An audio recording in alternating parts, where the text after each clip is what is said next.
Hey guys, my name is Bryce. I'm the founder of CloseBot. This is the Qualified Marketing Agency podcast. Welcome. And we have Jacob Radcliffe with us. Welcome.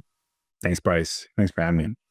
I've had Jacob come over and do a bunch of consultation for our dev team, connecting to high level and consulting on how to set up CloseBot for agencies the best way so that you guys can all benefit from an agency-like ecosystem. And he's doing some crazy stuff himself. Not only has he built several apps before and his own high-level agency, he's building a new ground-up product right now. We're going to talk all things tech today. So anyway, let's keep going on what we were going on before we hit the record button. I want to go back to the first thing we mentioned, which is Cursor, these IDEs that help either developers put out code quicker, or vibe coders that don't know how to code, put out code into the world.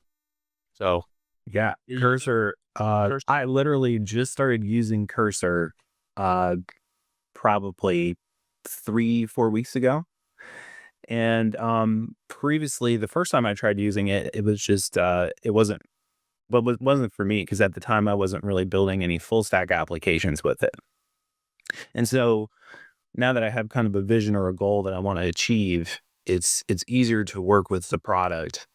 But I think it's something that is rapidly evolving from something that is just for developers to something that is more akin to what you see with like Lovable and Bolt and some of these other products, that it can do all that. And I think that if you use Cursor versus these other products, it's truly like a developer ecosystem versus just like a toy is what I would describe those as.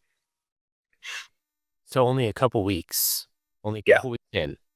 It's new. It's not like this is something that's been around for months. Really, to this capability. It was like cool and cute before, but so our dev team right now, to my knowledge, most of them don't use it because they're either backend, backend is different. It's a different beast. Or like they're working off of Figma. What do you do if you need to work off an explicit Figma design?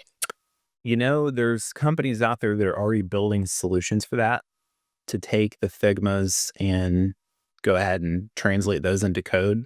I want to say Builder.io or something like that is working on that project.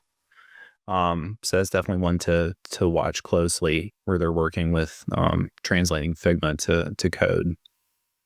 So really, it's more about like getting you 90% of the way, and then the rest of the 10% is where you have to use your discretion as to what did it really do the task. It's like it can generate the code, but did it generate the right kind of code?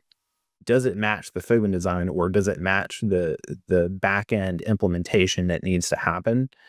And before, like 6 months ago, 12 months ago, it wasn't even close to being there yet. It was like, it would be good for writing a function and like helping do that really quickly. And then it evolved into, now we can generate like, entire components for something like a React app. Like, that's sweet.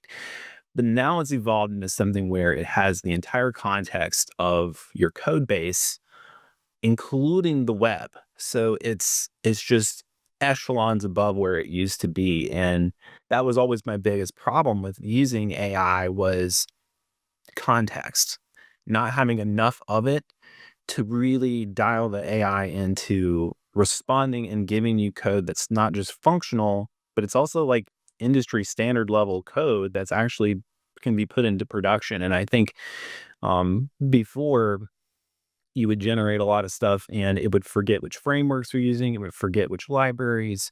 It would use older versions. And now that it's up to date, or you can search the web, it's ideal. And it will solve its own problems. And for the folks that are listening that maybe you have even a remote small amount of programming skill, Cursor is amazing. There's other products that are similar. And you may have not heard of a few of these. Tray AI. Have you heard of that, Bryce? Mm-mm. Tray AI, Tray TRAE.ai. That is a product that is basically Cursor.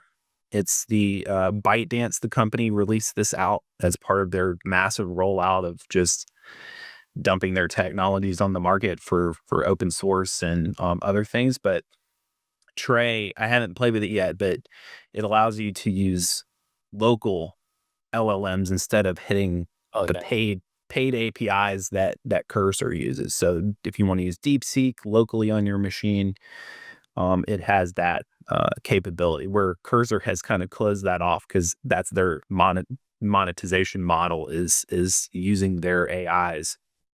So Let me get your feedback on this. Okay, so it can get you 90% of the way there. Is yeah, what we're Have you ever loaded in a snapshot? Okay. It's 90% of the way there to the way you want, and you just have to go in and tweak some things. You open it up, and it's a bunch of workflows. It takes time to go through the workflows and learn what's happening so you can get it the last 10%. And that's how it is with code. At least when you come in as a developer into a project, it takes like a couple months before you're working on small projects and you finally get to the point where, oh, I see the architecture of the code. I know how when I change this thing, it affects this over here. I understand the data structure. And in that couple months, maybe you could have developed it yourself anyway from the ground up. How do we bridge that gap where the 10% doesn't take so long? there's a lot of tooling with more on the JavaScript, TypeScript side, because there's so much libraries with it, and there's so much tooling to be able to go and easily see references with functions you're using. So if you're introduced to a brand new coding environment and you don't understand it, at least there's some level of type definitions and things that you can go and quickly understand what you're looking at. But I think what you're going to see more of is more like just how like React is a cool technology. I don't know if do you use React, Bryce, in yours? I do. Your stack. And I have used it in other projects before. So for the people listening, with what React really is the concept of kind of reducing something down to a component. So a function in programming is like a bunch of code inside of a function. So if I'm saying get apples and it retrieves a certain number of apples, right? Or whatever that function is. And so they took that and said, okay, let's put a bunch of like web standards inside of this thing. Like I wanted to return like all this HTML and CSS and all this stuff inside one component, right?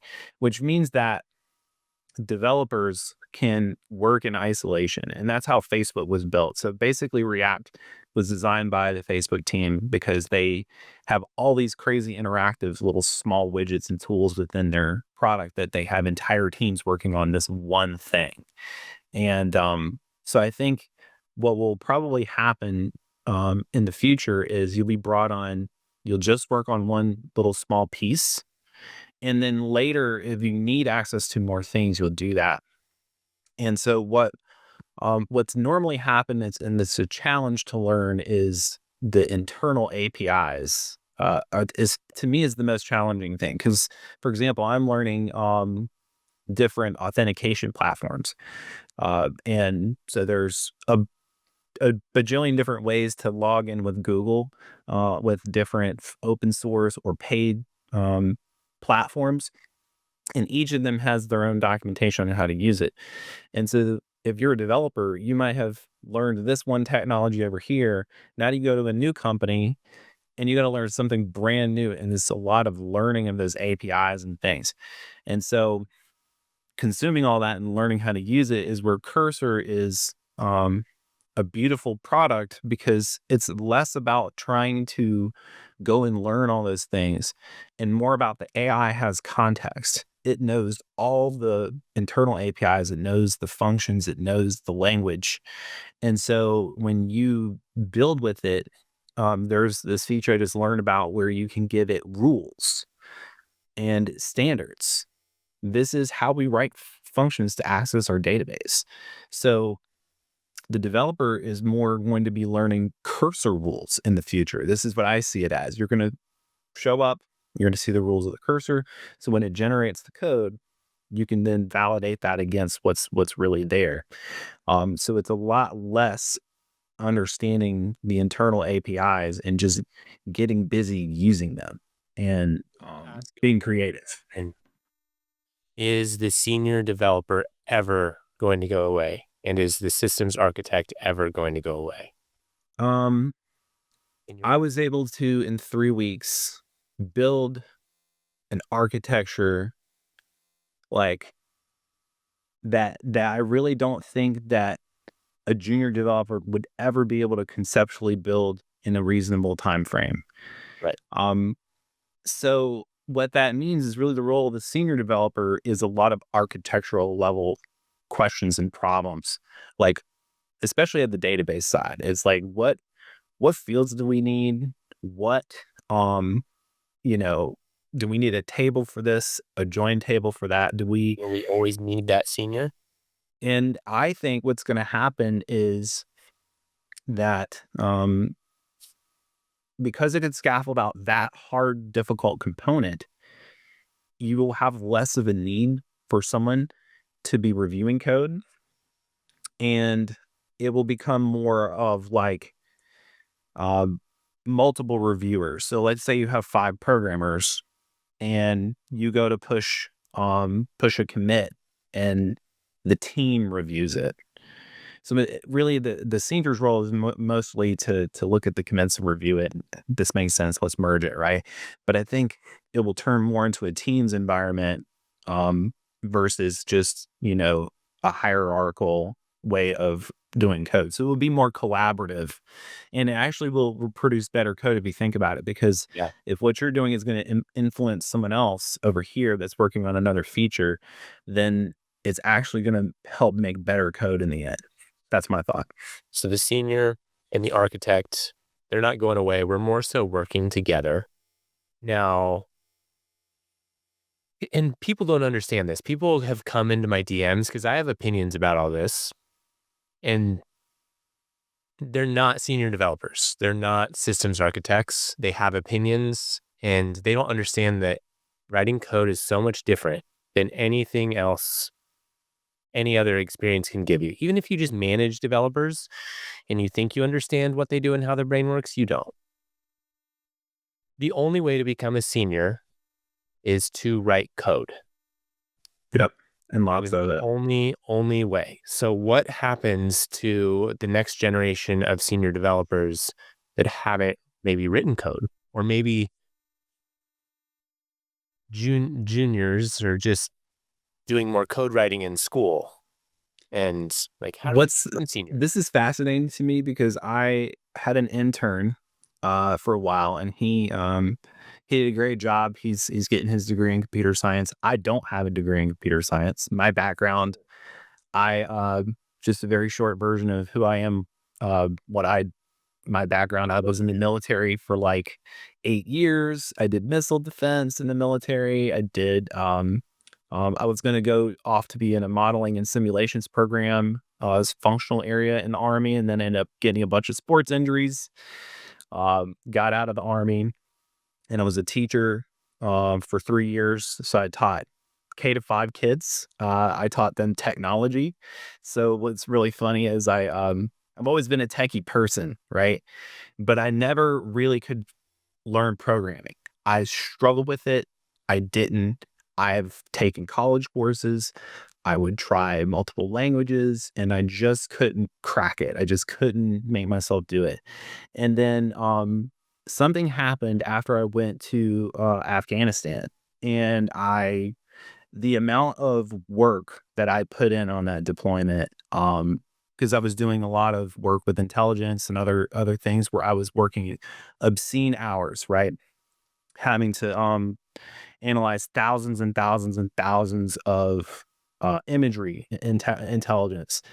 That experience and that, you know, extended length of time like changed my brain. And then suddenly I was able to learn programming. And so what I describe that as to people who don't understand that, who maybe have struggled with this, is that um programming is like understanding something in 1,000 places at once. Yes.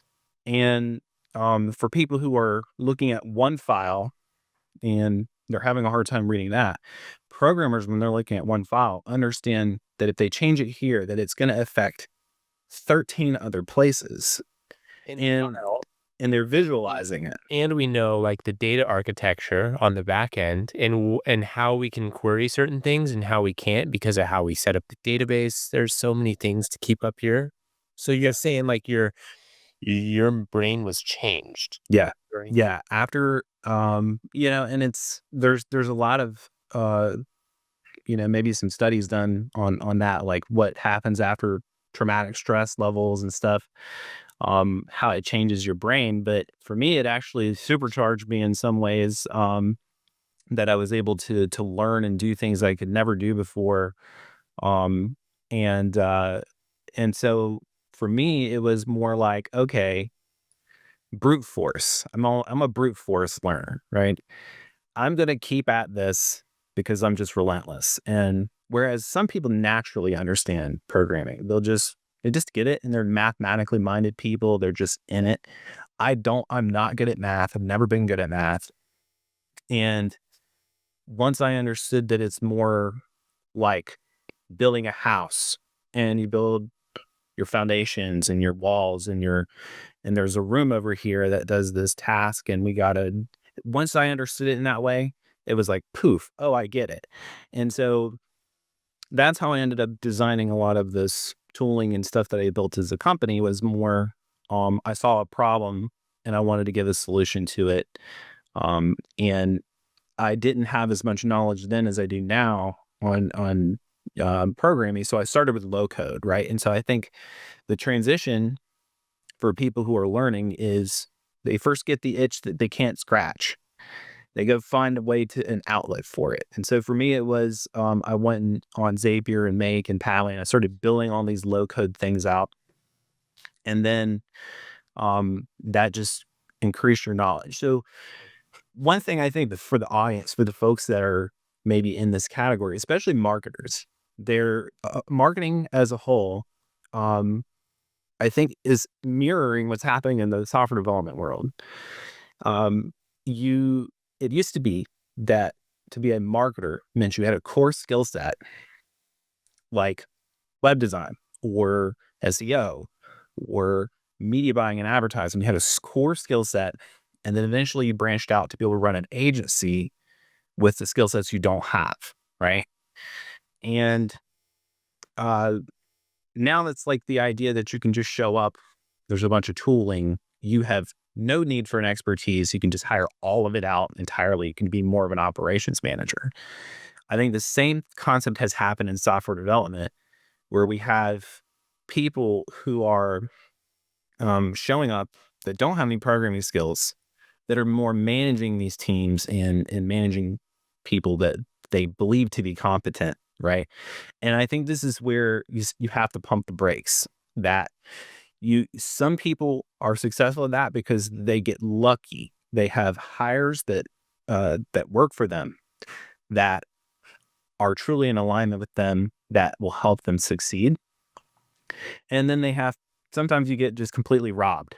So I would say that there's more people getting robbed than there are people in this very small category that have no skill in the arena, who enter the arena and go and manage a bunch of developers and go for it. So it's a very small subset.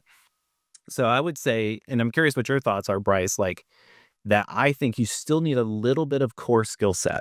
So you know and understand the people that are working for you, what their challenges are, like what what you need to do as an operations manager to manage those people. I don't think you have to go and learn a bajillion lines of programming code, different languages, tech stacks. I don't think you have to learn all that.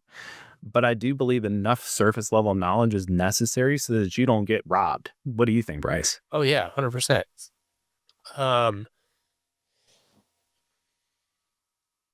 similar sort of way. I didn't go to school for computer science. Learned on my own, brute force method. I love that. Um, CloseBot wouldn't be nearly where it is today if I didn't have the background of learning and knowing what's going on. Because I know who to hire. I know what to look for. I know when they're like, especially today where it's so easy to fake it with AI. Like in an interview, you could just ask AI the questions, act like you know. I know who knows and who doesn't. And that's important. It is. It is. I'm just worried that we're going to run out of the people who know, because we're going to have so many vibe coders just like throwing bullshit out there. Yep. That don't become seniors, and then like I need to hire a senior developer and there's literally no one. Yeah. Yeah. That And is danger. it is. And here's what I think is going to happen, right? So you have people who went to school, you have people who didn't go to school, right? Right now the schools are not producing No, good quality at all. you don't. In fact, the curriculum of my intern, The job doing. yeah, the curriculum of my intern was so abysmal that he was in his second year and he hadn't even touched Git. See, Second year. stop. I'm like, Should are be you like the first thing, version control. like, why am I teaching you that? Like, that's kind of weird. Okay. Let's learn it together, right? Yeah. And so, I don't feel like a degree has a lot of value, even though I have a bunch of degrees, master's degrees, and all this stuff. I don't feel like. So the problem is that the folks that have gone through, let's say they went and got their master's in computer science, they're truly top tier senior developer programmers. I think those guys have nothing to worry about. But building the next generation of those guys is really difficult because it's when it's at your fingertips and that you can just use it, you're not learning. And so to me, vibe coding is I try to do it a little bit, but if you vibe code and you generate a project, let's just use Bolt, right? Because everybody and their grandma gets on there and does that, right? Look at this cool app. It's got this awesome interface, all this stuff. Okay. And then what? Every video you watch on YouTube, it ends with the cool looking thing, Right. and it doesn't talk about what happens next. So No one understands that. either A, you're gonna actually try to learn what that stack is that it just spit out, which probably doesn't actually interact. Probably none of the buttons work or anything, right? And or you're going to pass it off to a developer to build it. And my opinion is if you're a marketer or an operations guy or someone who wants to build a project, that is a fantastic prototyping tool to just show your developers, like, this is kind of what I want it to look like. This is kind of what I want it to see. Or which can be done in Figma. You don't have to have this ridiculous app that's generated. Just do Figma, right? It's just like, so in their idea is they're vibe coding, which is just, they're trying to just scaffold the user interface to make it look right, or to generate something enough that they can send to a friend and be like, look, check out my app I built. It's just not quite there yet. It will get there where you can really build those apps and deploy them and they're functional. But I would say that the biggest issue is if you tell AI, write me a script to send an API call to such and such and such and such. It's going to put all the keys in the browser, right? It's going to put all your API keys on the open. It doesn't care that you don't care about security. So much context you would have to give it for it not to do any of these things. Yeah. That we obviously know because we know the foundations. And so that's the problem with vibe coding. And I'll have to share it to you later, Bryce, with you'll laugh. But there was like a Twitter post where a guy was like, "Hey guys, I recorded me making this really cool app with Cursor, and I hope you guys like it. Here you go, you can log into it." And then there was a post a few days later. He's like, somebody was messing with my app and spamming my database and like all this stuff happened to it. And you guys, I'm just gonna have to stop recording me putting videos about Cursor on there. So um, most of the videos you see on YouTube are just sort of like people trying to be influencers and just like, look what I did.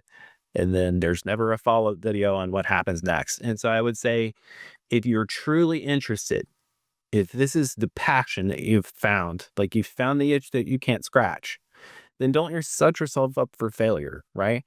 Come up with an idea, maybe use like Cursor or Level or whatever to generate the first edition of what you're doing, but then stop.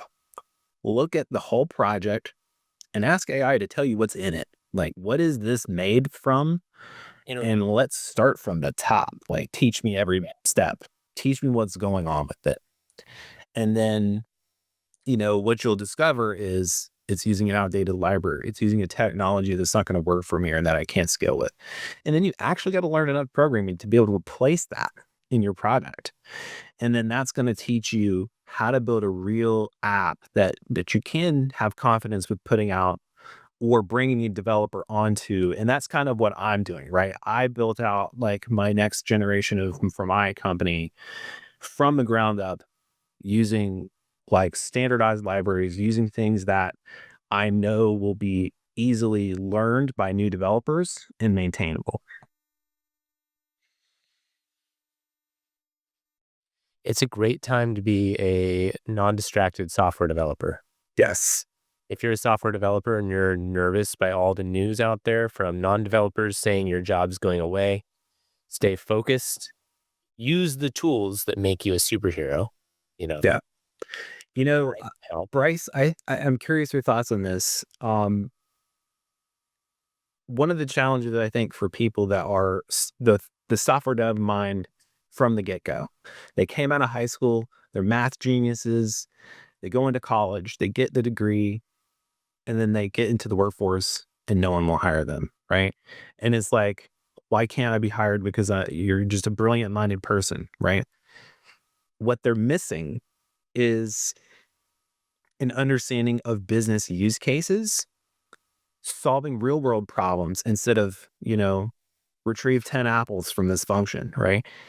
And there's never this sort of connection in their minds that I need to go solve a problem. Like somebody's got a problem and I want to provide a solution to that problem. Or they'll build something that they think people want. And this is the worst case. Everybody's guilty of this, where you'll have an idea, you'll build it. So I'll just give you one example. I built like a CSV tool to be able to upload a bunch of users all at one time in high level, right? I solved the problem one time for one person.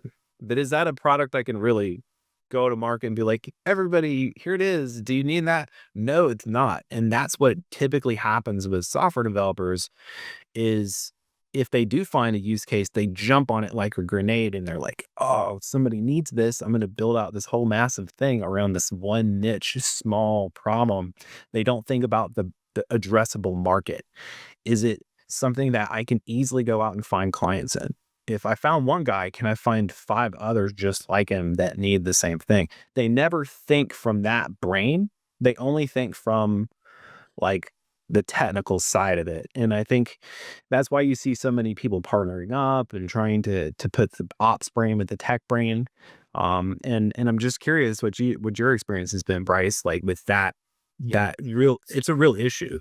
I almost think it should be a requirement in school that they should require computer science kids to start a business and develop a product and make a certain amount of money selling that product to get a grade. Yep. And you can make requirements like must be a subscription-based system. We're looking at MRR, whatever. This was maybe like 4 years ago, developed my own CRM. It was a similar sort of thing. I saw a need, developed a CRM for one person. It was my first like big ground up application. And then I was like, cool, I'm going to go sell this to someone else too. Not only did not enough people want this ground up CRM, but I had built the database in a way that it was only ever going to work for one user. It wasn't built for a multi business and multi user experience. So I would have had to totally rip it apart and then building in a billing system on top of that. Like that's hard. And Yeah. I manage the authentication. Like there are much better, more secure tools. So I'm like, man, not only is this not secure and I have no way to bill for it and I have no way to have a second business in this, like that's a learning experience. So those are the It's problems people need to learn. and it's also like, you know, why build something that can be out of the box? And we were talking about this recently because I'm using an authentication library called Better Auth, and you're using Clerk. And so, for the non-technical people in JavaScript, TypeScript land, there are dozens and dozens of ways to just log into your app. Right? You can do it yourself, but it's painful to try to do all the different backend APIs and things to just click a login with Google button. Yeah. Um, so there's different ways to implement that. And so some companies like Clerk have just done it all for you. Just here it is, put in your code, rock and roll and move on to building the actual features of your app, right? Whereas something like Better Auth is just a little bit more developer centric. You have to build a lot of it yourself and it forces you to learn. And so I think what's interesting is you see a lot of different implementations on programming where even senior programmers are like, you know what, I'm sick of doing that again. I'm going to go use Clerk. I don't want to handle that piece again. I just want to build the actual features of the app. I'm like, I want to move on. Right. So, with AI now, I think what AI is going to do is it's going to help people get faster to the feature development. It's going to take all the boilerplate in some of these new projects, new libraries are going to be the core part of new applications. I feel like that library is going to be the core piece of it. So we'll have a systems architect come in. They'll lay out the initial foundation, knowing where we want to go in years from now. We need to know how to set up the architecture. AI will not ever be able to do that, in my opinion, because it doesn't know all the unknown unknowns. That's right. That I would have to put into its context for it to establish a foundation. But then once that foundation is in place, AI can do the boilerplate, set up your CI/CD environment. So continue. I'm going to give people the visual in their minds, right? Imagine you're building an app and the app's intent is for you to be able to log in and write a post, like a social media post in a community, right? You generate the app, and then you realized, oh, wait a minute, I need to have some kind of structure. Users need to be in some kind of community group. Well, now we got to make more database tables. Oh, okay. And then 2 days later, you're like, wait a minute, these people need to be on a team because we're writing posts with teams. And so it just meanders and it meanders. And what I think will happen with the senior developer role is going to be more, like you said, they're going to come in, they're going to give that vision, like listen to the use case, understand like right out the gate, we're going to need a ton of different tables for data. We're going to need a ton of different structure so that we're not having to go back and painstakingly migrate all this data. Here's what we're showing in the dashboard, is we need to know what we're showing in the dashboard so we know like how to build the tables for optimal queries for those sort of things that we want to display. And if we build it wrong from the beginning, when we scale up to a bunch of users, eventually when we want to implement that thing, we have to take the database down to do a migration to a new data structure to implement that dashboard. Had we thought about this in the beginning, we wouldn't have ruined all of our customer trust later when we crash the database. Yep. Yeah.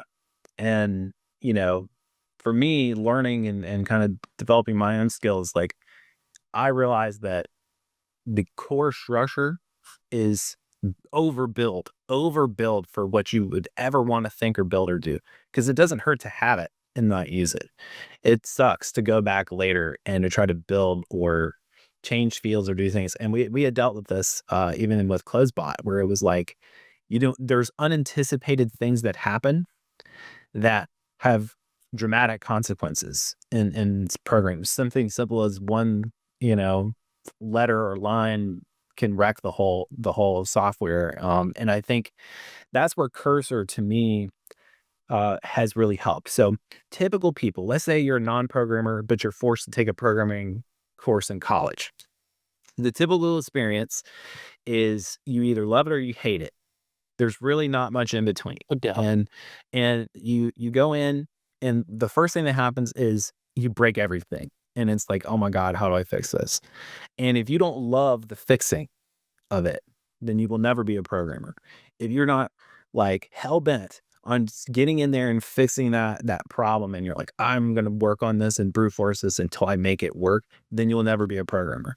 But if your mind is towards that, then what I think happens is people give up on programming because um they don't have enough help to solve the problem, and their own instructors are not qualified enough to even help them write the code or bug, get through the bugs of the code. And AI has upended that. Now you can just tell AI, like, this is broken, fix it for me. And it just rips through it, right? Um, and I think that that's the challenge now, is that we have programmers who are not struggling. They are going through their degree field, writing code, getting AI to help them bug check it, and never actually returning to fix that thing. They don't have the mind to really dig into real bugs. Like what we had dealt with CloseBot, you would never be able to understand that without like the 20 things that we had checked to fix the one little problem that we discovered with the CloseBot bug that we were working on. And I think that's where even AI doesn't have that intuition. It doesn't have an intuition to really think like, wait a minute, what's the second and third order effect of what I'm about to do? Or I changed this and it just wrecks something, and AI can't even figure it out. Um, and like, Many issues like that. Like, that's not an uncommon thing. That's like a really abstract problem. It ends up being something totally off the wall you never would have thought of. That right, happens all the time in code. it does. It does. And I think what happens is people hit a wall and they want to give up. And that's where you have the divide. You have people who hate it and people who love it. And I think that education system has failed in helping people find a love for it, find the passion for it. Now, with the advent of like Cursor and all these awesome, amazing tools and OpenAI and all this stuff, it's taken away that and given people the love. Vibe coding is about the love of what's happening. So people with vibe coding are experiencing um the beauty of it. Like people like code is actually to me like art. I'm not a painter, but code is truly like really truly an art. And I know, and when people grasp that and they learn how to compose with code and not just write code, it's beautiful and it's really something special. And I think that's what people they they they vibe code until they don't they hit a wall and then they bounce, right? So they don't ever really learn to love it and hate it, right? So because if you're a programmer, you love and hate it because you love it when it works and you hate it when it doesn't. And but at least you have enough in your brain to know where to look to try to solve the problem or to engineer a different solution to the problem. Whereas people that are vibe coding are just generating a thing, hoping Cursor fixes it or Lovable fixes the thing. And then if it doesn't, they hit the wall, they bounce. And I think, there should be, at least before you touch those products, you should go on codecademy.com. This is what I did. This is how I learned programming. I went on Code Academy and I started on HTML, CSS, JavaScript, and I just went, I learned It's fantastic products, best learning product on the market. At least you'll know what you're reading and looking at. Like, And I guess this is applicable to, let's use marketing, for example. Same sort of thing. If people who know nothing about marketing using AI to draft ad copy and the ads flop and they don't understand why, versus the people that really know copy and they can use AI to generate a bunch of templates and then go through and be like, oh, I see what you did there. That's garbage. That's never going to work. And they can tweak things and then get really far, really fast. So you have the people who know nothing. They're going to generate a lot of garbage and fail. Same with software development. Vibe coders don't understand. The people who are the seniors and they can do super powerful things now all of a sudden really quickly. so the divide with software is, I call them surface level knowledge. Let's just use high level as the context, since we all have a lot of there's a lot of overlap here on this conversation, and the folks listening probably use that product. There's people who sign up for the product, they use a few things, and that's all they do. And then there's people who rabbit hole the product, like me, that not only know the whole front end experience, but know the entire back end experience to like an extremely disgusting degree, right? and so and then there's people somewhere in the middle that are just kind of like surface level, the hype machine, like, hey, look what you can do with this. Kind of like we were describing earlier with the YouTube videos. Hey, look, I went on Lovable and Bolt and I built this crazy app and look what it did. Surface level. It's surface level, right? And what's going to happen is all these people existing at the surface level. There's the consumers, the users, there's the facilitators, and then there's the producers of AIs and tools and things, right? The facilitators are the ones that are going to they're going to get wiped out. The seniors, the people developing, they're building over here, they're going to have a job. They're going to be over here. But the people who've never really gone beyond surface level knowledge, like building simple things, simple apps, not really, they've just used AI their whole time to just generate code and they don't really know code programming, they're going to get wiped out. Yeah. And only the true people who have really built decades of knowledge to learn and actually harness the UI, the tools, are going to stick around, right?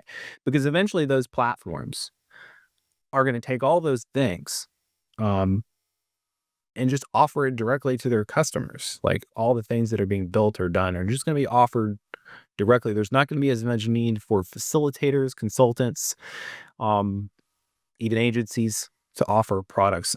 A lot of it's going to be offered directly. And so, whether or not that's going to be the direction of high level, I don't know. But I will say that the app marketplace very soon, and I'm privy to a lot of internals of high level because I am a developer partner of high level. I will just say that the app marketplace is going to offer pretty much everything that a marketing agency would offer, from snapshots to the bot templates to literally everything. So I can sign up for a direct high level account, click on the app marketplace, have everything done for me. I can sign up for a webinar or one-on-one support session with high level to help set up my account. So account setup, check. Templates for my plumbing or electric company, check. AI bot templates are going to be in there, check. So I mean, it's like we're the ad management as well. Oh, cool. You want ad management? We got that, check. So it's like it kind of is already at that point. I just don't think people realize it yet. So products like yours, I like what CloseBot's doing just because it's not just about like one product, right? It's not high level, but there's many products that are out there, and it's more about the solution and the value of the solution that it brings than the thing, right? It doesn't have to be a high level bot or a like HubSpot bot. It needs to be something like that adds value far beyond what this other thing does. And so I'm curious where things are headed with V2, because I've heard bits and pieces, Bryce, on like what you're doing. So I'd love to hear a little more about like some of the unique things that you're kind of rolling out on the AI front, and how it kind of like trumps what they're doing. Well, we know AI is moving extremely quickly. So one thing we're doing to a couple things we're doing to establish ourselves long term. A, have as many sources as possible. HubSpot, high level, building into Salesforce, Service Titan, Follow Up Boss, as many platforms as we can. The other thing is reporting. So a way for you to monitor which agents are performing the best, driving to more booked appointments, and the ability to split test different components of your agent, like you would split test ads to see what title is working better and which image is working better. That way you can see, which minor tweak in the prompt works better to drive toward more booked appointments.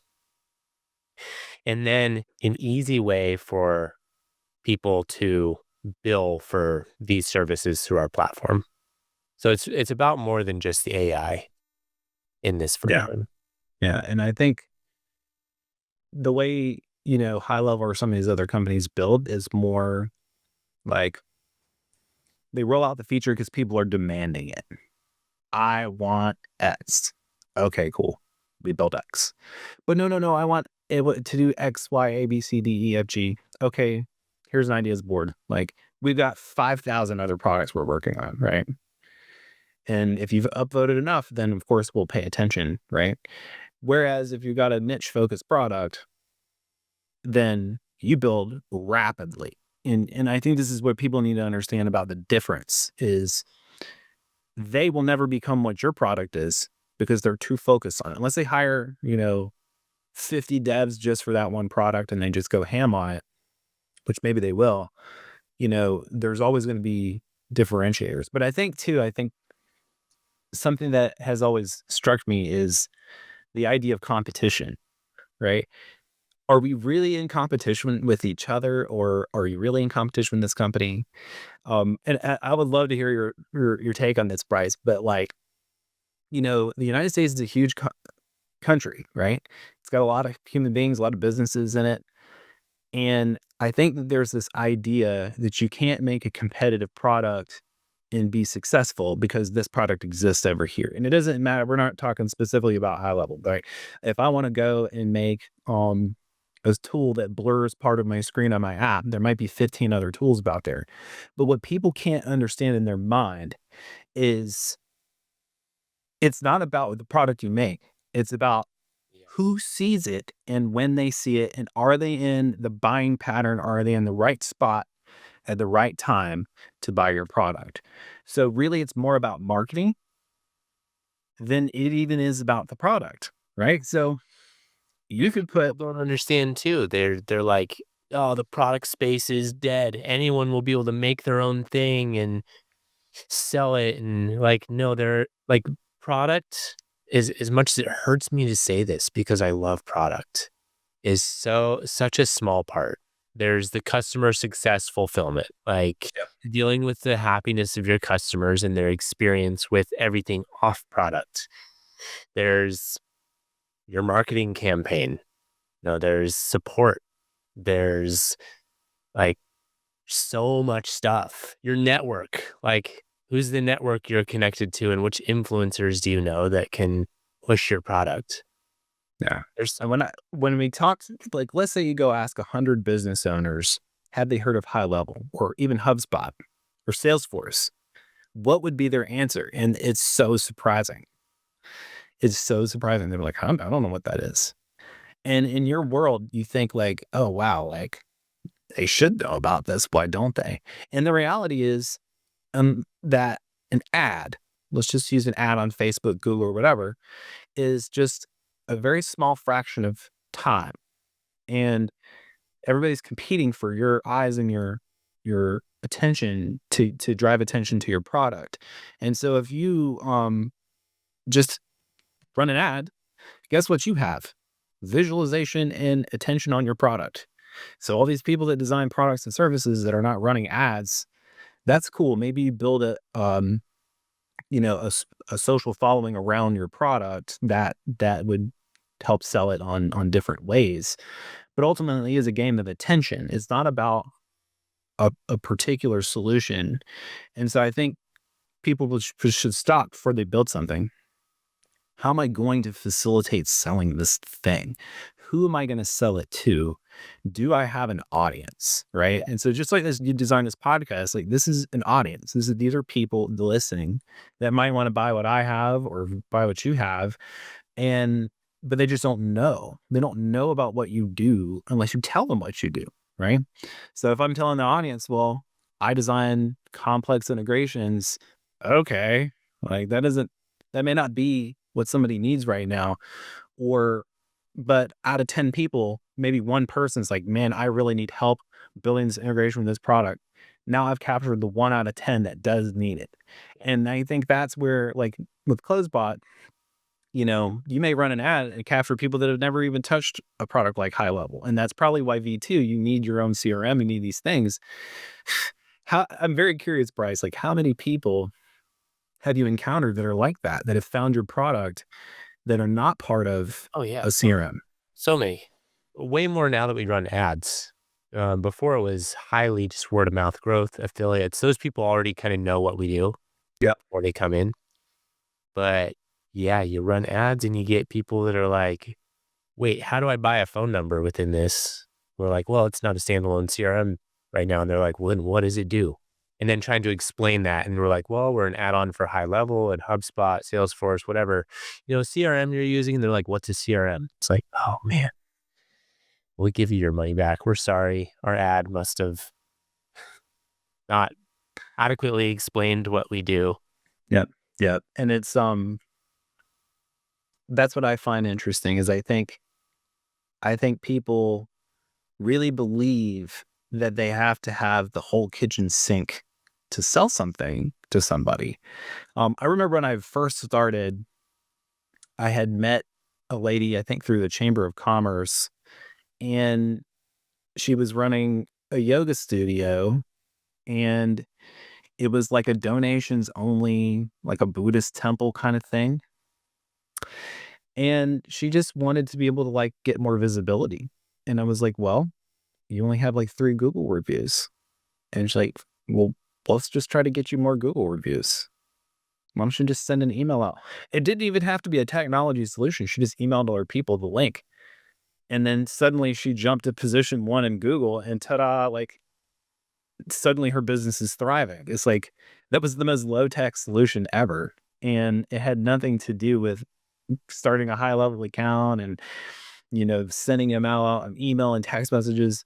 It was just that like I connected her to a solution that worked for her and her needs at that time. And I felt bad taking $50 from the lady at the time, but I took her $50.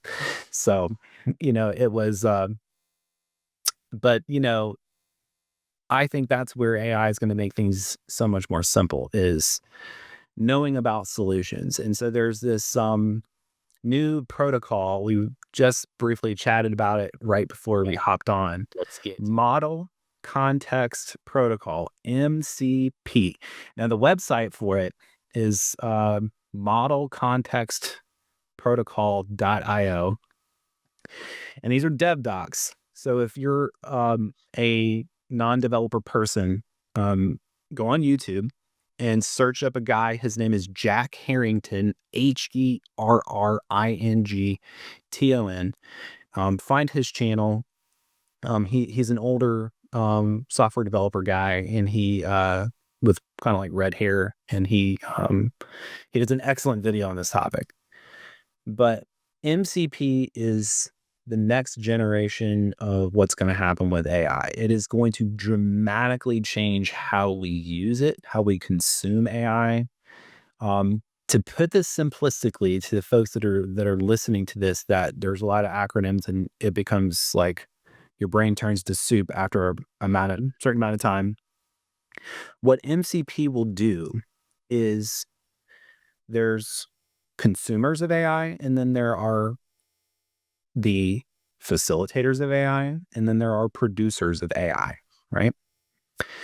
MCP are servers that deliver up things like prompts and tools that use AI. So essentially, it's a facilitation layer where, let's say, I'm a company like Slack, and I want to advertise to you all the things that you can do with the API.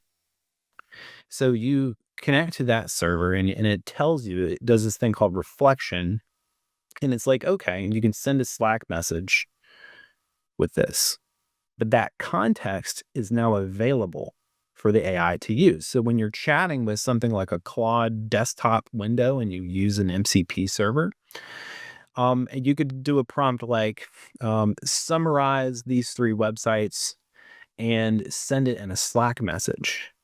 And because you've configured this MCP server, it has access to the entire API docs library of that product, meaning not only can it send messages, it can do all kinds of whiz-bang stuff without you having to think or understand it. And so really what it's about is a unification of services. So now let's say CloseBot wants to be able to advertise prompts with your platform. You could have it to where I connect to CloseBot, you respond with the tools that you have available.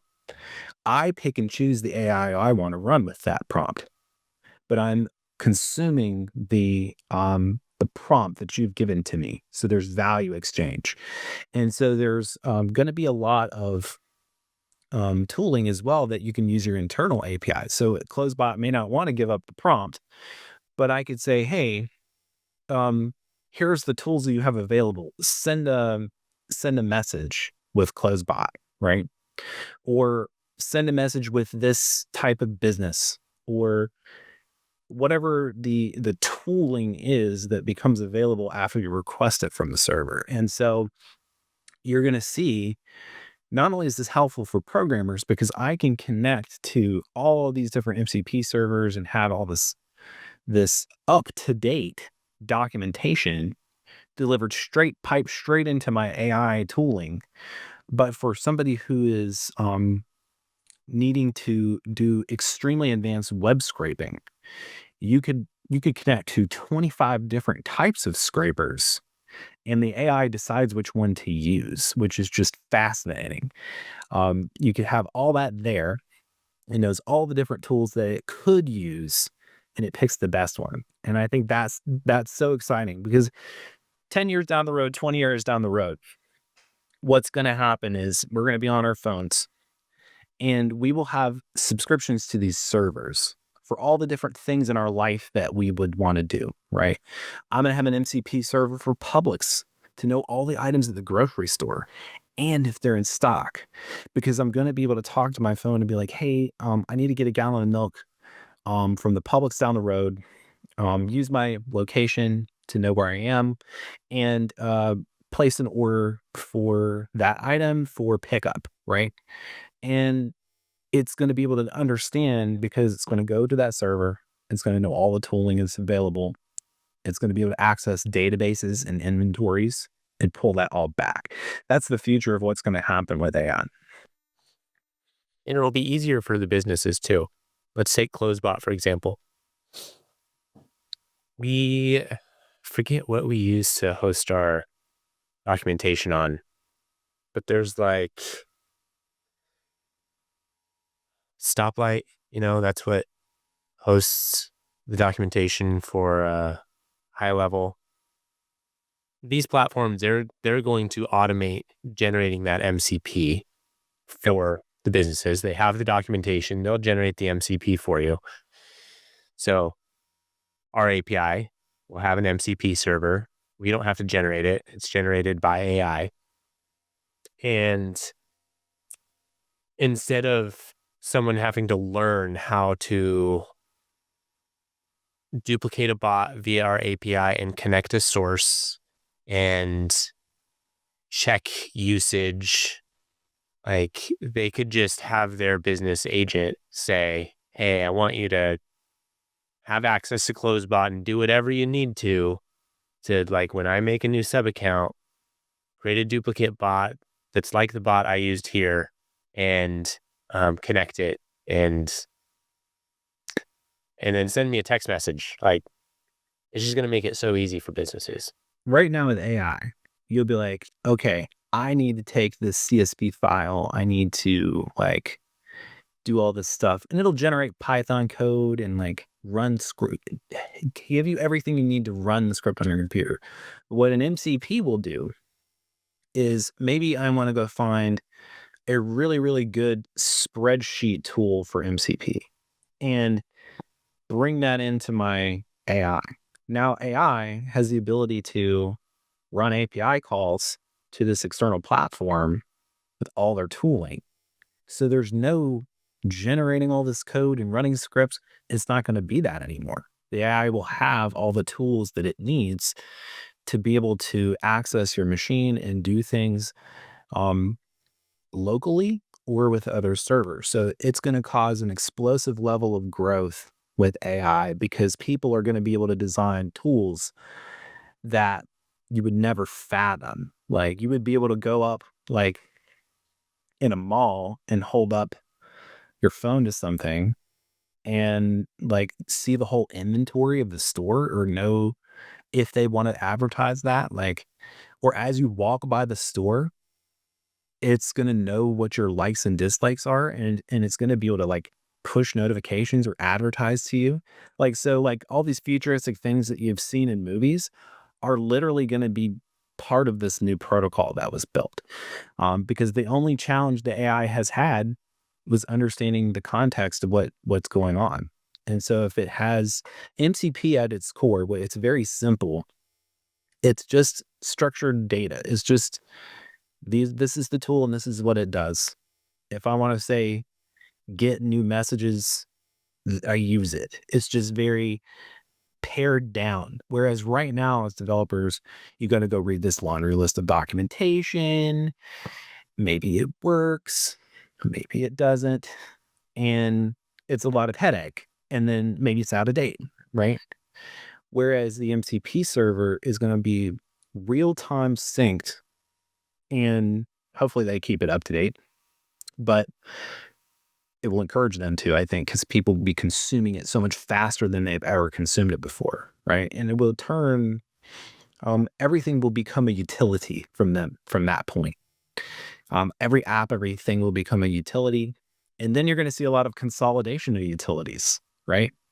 Because the bigger companies are going to want to offer more and more and more. And there will be less of a need for maybe super specialized utilities that, you know, now Google offers it, right? So you're going to see a lot of tooling being stolen, I think, as time moves on. But, even something as simple as, let's say you could have like an MCP server for your local government to know all the services and the phone numbers and the people to call, all the forms to fill in. This will dramatically change the construction industry when you think about it, right? Because how much ever is spent filing permits on all this junk when they could advertise out, this is what you can do. You want to file a permit application? Here it is. And it's just like you consume that and then you use that in your applications. Do you think high level is going to do sidestepping slightly and being a bit bold, contrarian? Do you think high level is going to accelerate their cannibalism of their marketplace, or You know, to to, to boost up their marketplace with all this stuff happening? yeah. Well, had a discussion a few days ago with their dev team just about um wanting access to more. Like, okay, you build all this cool stuff, but like give us access to it so we can do something with it. And um I the bigger the company gets, the more problems that they they layer in. So for example, if you're a company and you do HIPAA for medical, then you have a legal team that now reviews all of the new endpoints and actions, right? So it actually stifles the ability to build a lot of new tooling, because if the HIPAA environments need to have it, everything has to be reviewed. Everything has to be re-reviewed every time. It costs a ton of money every time to have all the security built in for every new endpoint and action that's exposed to the public. And so I think that's the challenge, is as you grow and scale as a big company, are they going to cannibalize the marketplace more? I don't think they have as much of a like they're trying to build it to where it's as open as they can make it for developers to come in and build stuff. So for example, really soon um you're going to see the ability to have workflow actions that are metered, like a metered billing. That's going to open up a ton of stuff, a ton of ways to make money, right? Is it really in their interest to go and replicate that feature? Probably not. They're going to build top level integrations for first party, like Google integrations, Facebook, any major ones. Just there's an expectation that it will be built with first party. Whereas I think you got to think as a developer, what will they not build, right? How creative can I be? What sort of fringe stuff can I build that I know for sure they're never going to build? And that list becomes smaller and smaller. And for example, I built a little spin tax tool, and I have a lot of people on it, believe it or not. And but the ideas board, boy, does that thing have a ton of votes on it. People want that feature for free. And I just have a full understanding that it's probably going to get built someday, and I'll just make my money until it goes away. And I think if you come into it with that mentality on utilities and tools, you'll be fine. But if um, for major products like chatbots or other things, then it's part of their core product offer. Like even like the ad management tools that they replaced UpHex, and they replaced all these different ones that were making like Facebook ad management tools. That's their core marketers. They're their core like customer of high level, and they demanded that product. They wanted that product inbuilt. And so I think from a from the dev standpoint, like I'm cautious what I build so I don't fall into that trap.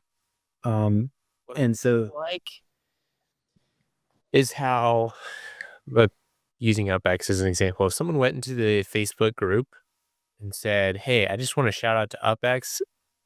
They're an app in your marketplace, go high level, and I love the app. They do this thing." High level would take that post down, which is BS because it's an app in their marketplace, and people boasting about an app it helps the product. I understand it competes with the feature, but it just leaves a bad taste in my mouth and all these other developers that have apps in the marketplace when people can't receive recognition. for sure, I think that I've been in that group for a long time, made a lot of posts. It's really kind of how I built my reputation. I had helped a lot of people, learned, did a lot of free work for a lot of people. Um, and that's how people should start off, by the way. You should do a lot of free work and learn. And so I'm very thankful to it. But I do think, I can't even really advertise my own services in the group anymore. Um, it's a little unfortunate because it is a competitive product. Essentially, you make a third party product that ends up competing with the first party product. Even I have this problem that you have the same problem I do. And then you want to share kind of more about it, or even your customers want to share about it. And then, you know, they're in this weird position where if they let everybody and their grandma go in there and post their favorite product or service, that would be spammed to kingdom come. And so they went a little heavy handed, I think. And but also, there's been a lot of people who've used it as I don't know if it's the right term, astroturfing. I don't even know if that's the right term for this. Have you heard of that term before? Astroturfing. Let's look it up. I knew that guy from what is his name, Jamie? Where you look stuff up for you. Astroturfing is the deceptive practice of presenting an orchestrated marketing or public relations campaign in the guise of unsolicited comments from members of the public. Yeah. And so basically that's where people will go and try to create discourse or make posts in a fake fashion in order to get engagement. Engagement bait is another word for it. And I think there's a lot of that happens because you have people who are software people who don't know how to advertise their product. So they'll go in there and be like, hey, look, I made this really cool thing and check this out. Completely free. Just come check it out. They're using it to build their reputation. So it's really not free. They're buying your time, your energy, your thoughts. Even if you're consuming a free product from them, it still is, self-promotion. And so it's a really tough group when you have 100,000 people. Like I have a Facebook group right now with almost 20,000 members of it, and it's hard to manage. Like there's so much junk that gets posted. And so I think the future of how things need to be is more like going back to the basics, run ads, Yeah. strategic partnerships, YouTube, unfortunately the posting on Facebook groups like that is kind of dead, and a lot of people won't pay attention to it, unfortunately. That's how I grew too. That's how I grew CloseBot. Yep, for sure. Well, man, we covered a lot of topics today. We covered MCP, the politics between high level, the group, vibe coding, running and building a software company, what that takes, growing up not studying software and then brute forcing your way into software. And that's all applicable to marketing agencies too. I know a lot of marketing agencies like to dabble in code, and eventually someday, maybe some of you marketing agencies will come over to the dark side and build your own products too. But where can people find you if they're like, hey, this guy was amazing, which Yeah, so I have two different websites. Yeah. Curatedservices.com. That's my consulting. That's where you can book one-on-one time with me. And so I do free consultation if you just want to have your idea listened to. I'll tell you if it's feasible. And I do work with development teams. It's not just me. I have a massive army of low-code people that I work with. I have a massive amount of developers that build custom projects, and I'm friends with all the developer partners. So I'm guaranteed I could find a way to build your project, and as long as your budget makes sense. Yeah. And then I have the other website, which is curatedapps.io, and that's where I basically put my apps company, which is all the low code apps for high level for Make, Pabbly, Zapier, sort of your power users that want to do more with the product and have found frustration building what they need to build internally. If that's you and you need to do more with the API and you want to just speed run through it with low code tools, that's the website for you. Perfect. So reach out to Jacob. He's awesome. We have consulted with him multiple times on building CloseBot V2 and extremely helpful. Go check him out. Send him a message. You won't regret it. Thanks, guys. And thank you, Jacob. Thanks, Bryce. For coming on. Thank you always.